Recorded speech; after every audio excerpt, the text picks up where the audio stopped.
Ekonom JP Morgan Asset Management, David Kelly, memperingatkan bahwa Amerika Serikat sedang bangkrut pelan-pelan.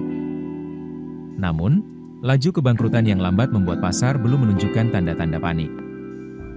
Dalam catatannya pekan ini, Kelly menyoroti utang nasional AS yang telah menembus 37,8 triliun AS dolar dengan pembayaran bunga mencapai 1,2 triliun AS dolar. Lalu, pertanyaannya kapan utang federal akan meledak? Jawabannya, AS sedang bangkrut, tapi pelan-pelan. Ia menilai, pasar obligasi global masih percaya pemerintah AS memiliki ruang untuk terus berutang, terlihat dari imbal hasil obligasi 30 tahun yang masih berada di sekitar 4,6%. Namun, di balik ketenangan pasar, Kelly menilai, kondisi fiskal AS semakin genting. Rasio utang terhadap produk domestik bruto, PDB, kini hampir menyentuh 100%, dan berpotensi naik menjadi 102% pada tahun depan jika pertumbuhan ekonomi melambat.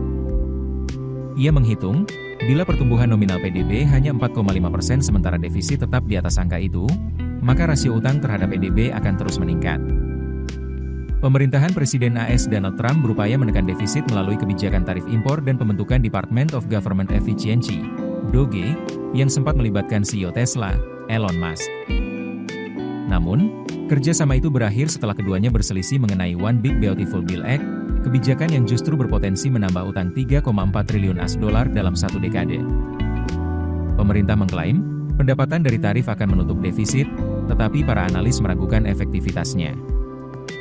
Data Gedung Putih mencatat, pendapatan tarif mencapai 31 miliar AS dolar pada Agustus, sementara proyeksi Congressional Budget Office, CBO, dan Committee for a Responsible Federal Budget memperkirakan defisit tahun fiskal 2025 mencapai 6% dari PDB, sedikit turun dari 6,3% tahun sebelumnya. Meski demikian, Kelly menilai penurunan ini bersifat sementara dan sangat bergantung pada asumsi ekonomi tanpa resesi maupun lonjakan belanja baru.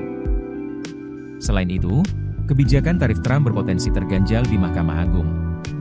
Jika dibatalkan, pemerintah bisa diwajibkan mengembalikan dana tarif yang sudah dipungut dan mencari dasar hukum baru untuk menerapkannya kembali. Hal ini dapat memperburuk posisi fiskal negara. Kelly memperingatkan bahwa defisit bisa mencapai 6,7% dari PDB, lebih tinggi dari perkiraan resmi. Ia menilai, ada risiko nyata bahwa keputusan politik atau perlambatan ekonomi dapat mempercepat krisis utang Amerika. Bagi investor, pesan Kelly jelas, bersiaplah. Ia menyarankan diversifikasi portofolio dengan menambah aset alternatif dan saham internasional untuk mengantisipasi kemungkinan Amerika bangkrut cepat setelah lama bangkrut pelan-pelan. Keputusan bisnis terbaik datang dari data, bukan tebakan. Mudah berlangganan Business Insight dengan subscribe with Google.